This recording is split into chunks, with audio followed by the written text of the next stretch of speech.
So, a chef, mixologist, bartender, front of the house, management, doing a lot of stuff. But something I think fascinating that the listeners would want to hear about is your fashion. You know, your modeling career, your fashion career. I've seen some of your fashion photos posted on social media, and I have to tell you, you don't look like any chef I've ever seen. Wow. Stunning and beautiful. So kudos to you and to your photographers. Why don't you tell us how you got that start and what you're doing now in that area?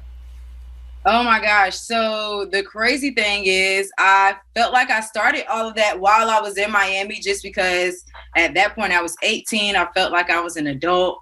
So I was able to branch out more with the different types of modeling that I wanted to do.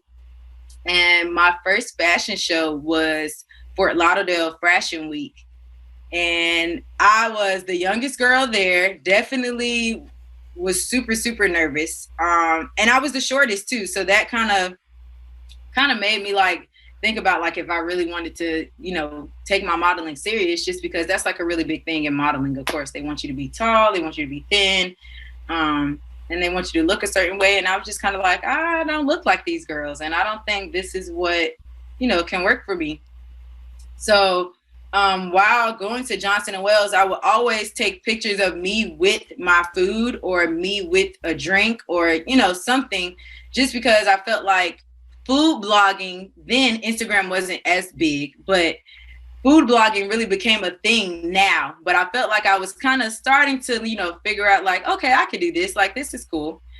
And it just wasn't a thing because Instagram wasn't as big. So, so I kind of like rethunk everything. And I was like, okay, we're going to go back to the drawing board on modeling and everything. So I kind of picked up my niche and was like, okay, we can start just doing stuff from waist up. They don't matter what my bottom half looks like. Like I can just do beauty and stuff. They only need to see my face. So this works.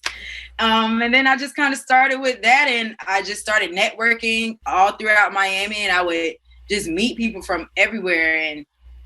And I started to work in nightclubs while I was there and bartending. And I just met so many people, and my modeling just started to progress and progress. And 2 years ago, I did Miami Swim Week, and I was able to go back to Miami and reconnect with some people that I, haven't seen in so long, and just enduring some new modeling trips and new modeling photo shoots and everything like that. And it was pretty fun.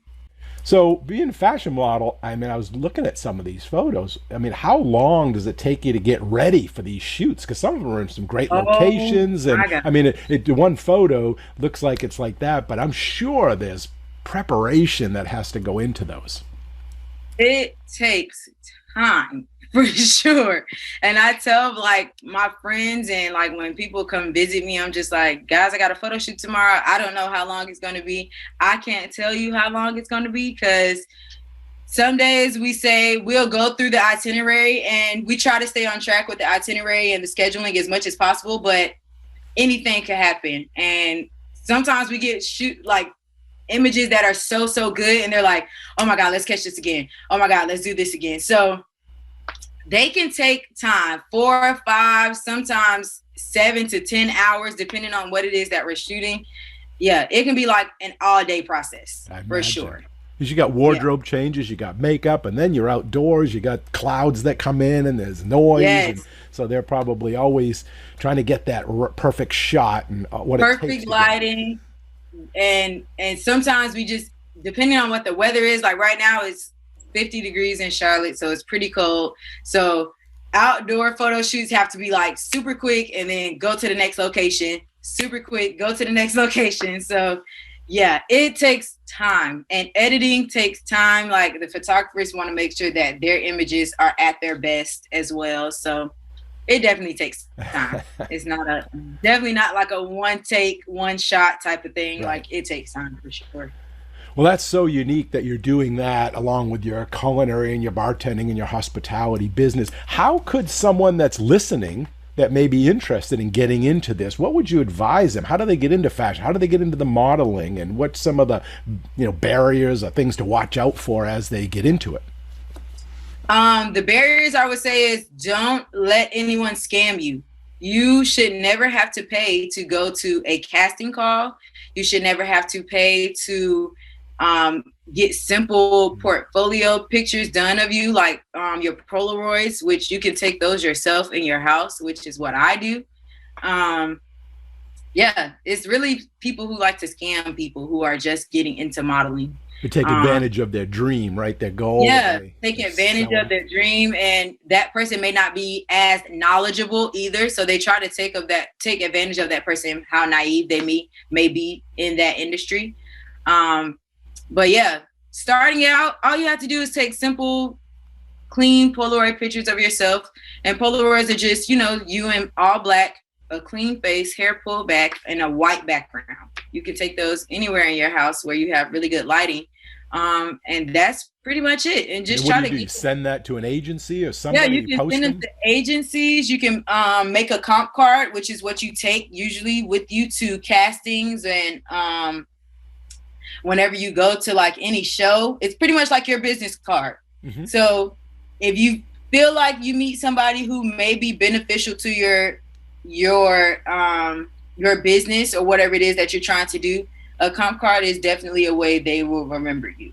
So it has your photo and your contact information, email, phone number, whatever, and they can reach out to you if they have. Yep, it has everything on it. Awesome. And yep, it has everything on it. Your measurements, name, email, like you said, contact info, pretty much everything that they could use to get in contact with you. Now, who usually contacts you? The agency, the photographer, the client? How does that work?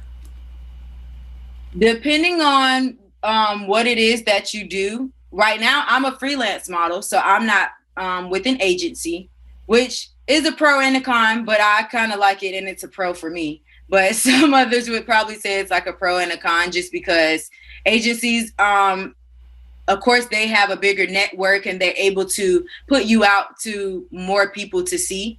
But social media has become such a tremendous aspect in everybody's life. Literally, people contact me. The clients come literally to me and directly email me or directly message me on Instagram. So that way there's like no third party either. And I can decide if I would like to do whatever it is that they're asking me to do myself. I don't have to go through anyone else and tell them I don't want to do it, or, yes, I would be okay to do it. It's pretty much all up to me what I decide I want to do or not. So with social media, you can bypass that middle person, right? The middle and cut them right out. Exactly. Because the con, I'm guessing, with this agency is that they take a cut, they take money. Yes, agency, they usually take 10 to 15%, I want to say. And it's just kind of like, why would I want to do that? I want to be able to keep all of my money myself. I'm putting my money into myself. I'm investing in myself. So I would want to get that money back. But I guess you could say agencies are investing in you as well, because they are putting you out for other brands and other clients to see you. So it has its, it's good and it's bad.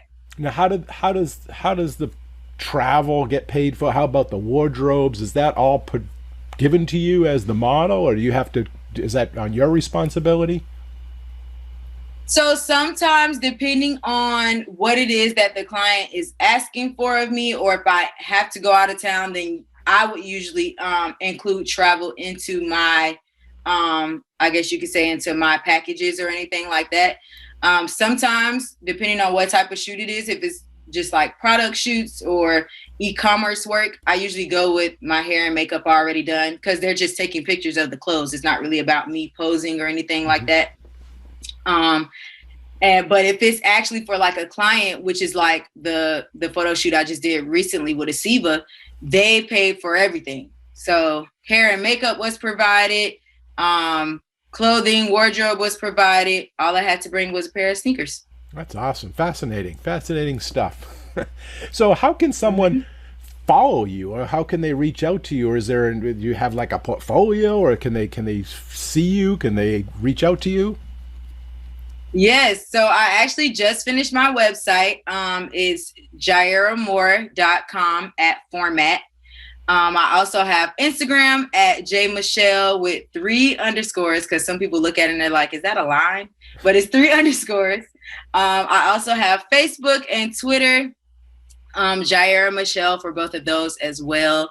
And yeah, you guys can contact me. I have my food page. I also have my body positivity page as well. My food page is my food is ... And my body positivity page is my body is ... So I'm building my brand, trying to build my brand with all three of those.